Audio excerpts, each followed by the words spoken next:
산다는 게 사실 희노애락의 이제 연속이다 보니까 화를 멀리하고 싶어도 그러지 못하는 경우들이 꽤 있습니다. 하지만 또 우리가 누굽니까? 아모르바디 토커들 아니겠어요? 그래서 준비한 오늘의 화두 바로 어떻게 끌 것인가입니다.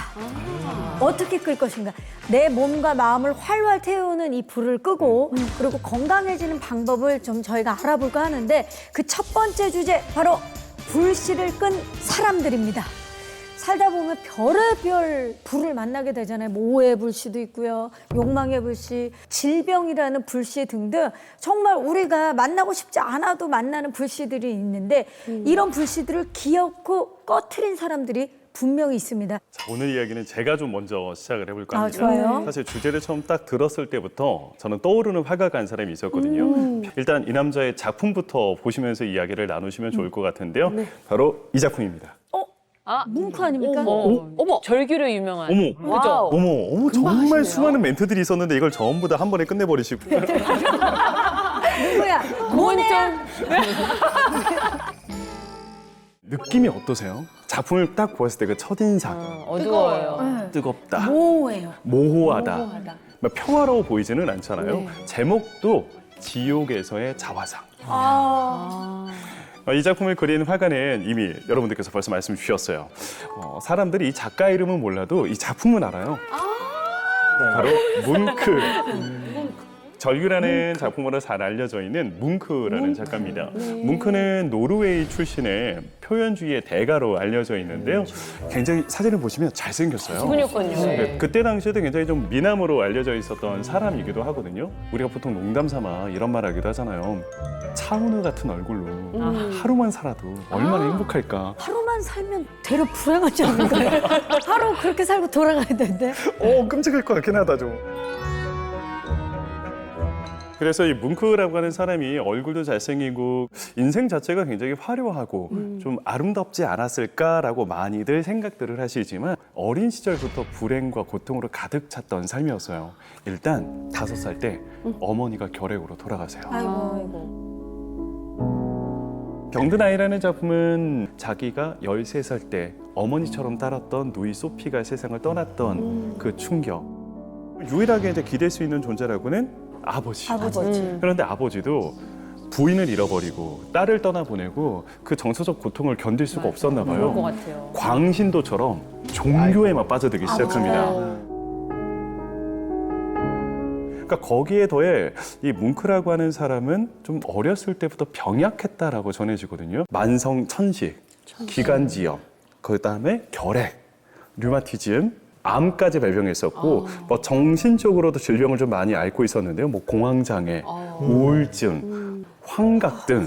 그래서 이 남자가 실제 이런 말을 남기기도 했어요. 내가 태어나 요람에 누워있는 그 순간부터 죽음과 고통의 사신들은 언제나 내 곁을 지켜왔다. 그래서 그 마음속에 항상 그 죽음의 공포가 도사리고 있었을 거고 또 자연스럽게 이게 그림에 또 녹아들지 않았을까라고 사람들은 좀 추정을 해요. 그런데 단순히 그 안에서 고통받기보다는 자신의 내면에 그 존재하는 두려움과 그 고통을 곱씹으며 그림을 반복적으로 그리면서 그 불길을 잠재우려고 했었던 것은 아닌가라고 우리가 추정해 볼 수 있을 것 같아요. 너무 살면서 충격적인 뭐 기억이나 사건들은 떠올리고 싶지 않잖아요.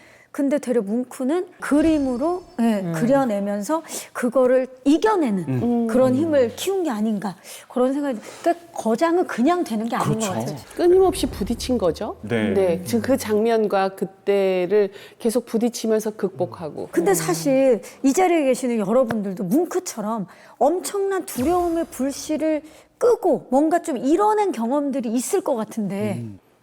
제가 자궁근종으로 자궁이 내막까지 파열돼서 아이를 가질 수 없습니다. 인큐베이터에서라도 해보겠습니다. 저는 엄마가 소원이에요. 42살에 아이를 가져서 지금 그 아이가 중학교 2학년인데 지금 키가 거의 190이에요. 어머, 190이요? 어마어마해요. 저보다 이만큼 차이 나요. 나 너무 이겨내길 잘했다. 너무나 네. 소중한 아이네요. 네. 이쯤 되면 뭐 두려움은 늘 친구처럼 함께 맞습니다. 네. 데리고 있어야 되지 않나. 이게 맞아요. 꺼지면 이게 생겨. 맞아요. 맞아요. 네. 항상. 네. 그 두려움이 우리를 때로는 굉장히 강하게도 만들어주는데 근데 반대로 또 끄면 안 될 중요한 불씨를 꺼트린 사람들도 있대요. 우리 이창용 도슨트. 네. 심지어 아름다운 목소리를 위해서 무려 인간의 본성까지 꺼트려 버린 사람들이 있다고 하는데요. 일단은 그 목소리부터 함께 들어보시죠.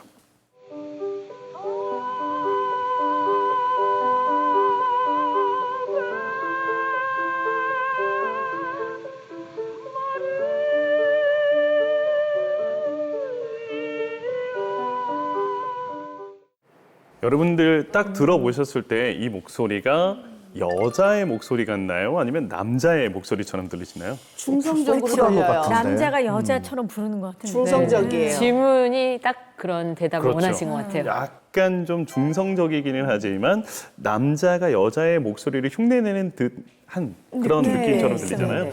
천상의 목소리를 가진 남자들이라고 불리었던 카스트라토, 바로 이 사람들입니다.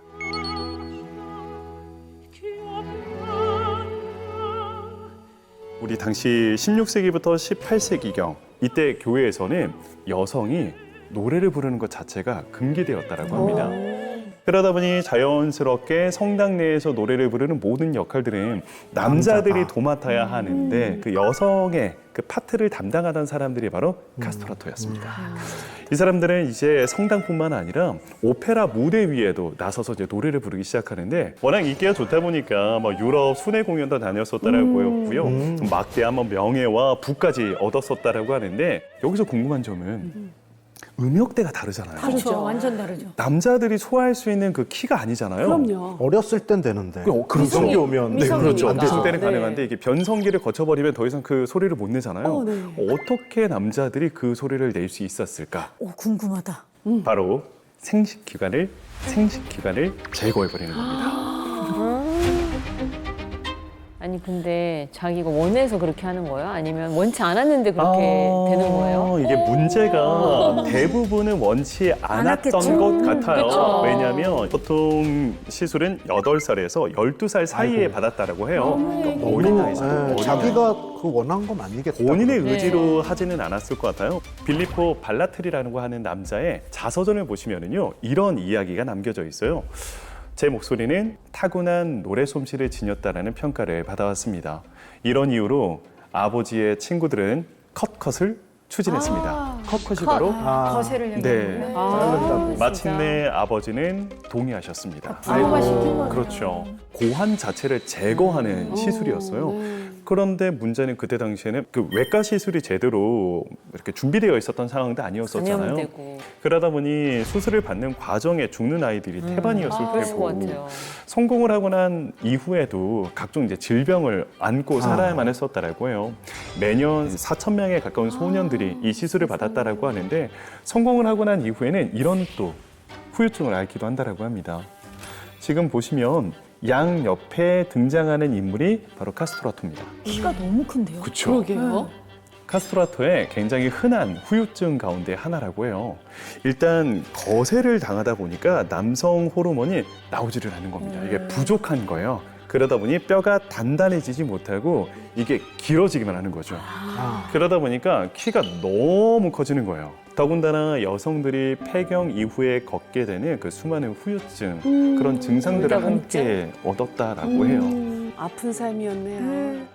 너무나 아이러니한 게 사실 사람들은 이 카스트라토 목소리를 들으면서 얼마나 행복했고 네. 또 아름답다고 느꼈을 거예요. 노래를 잘하면 뭐예요? 그 후에 후손들도 없었을 거 아니에요. 그렇죠. 그렇죠. 네. 자손 없죠. 아니 오늘 잠깐만 저희가 불 끄는 이야기를 하고 있는데 화를 가라앉혀야 되는데 이렇게 자꾸 우울하게 정말 너무 화가 나는데요. 얘기를 들으면 들을수록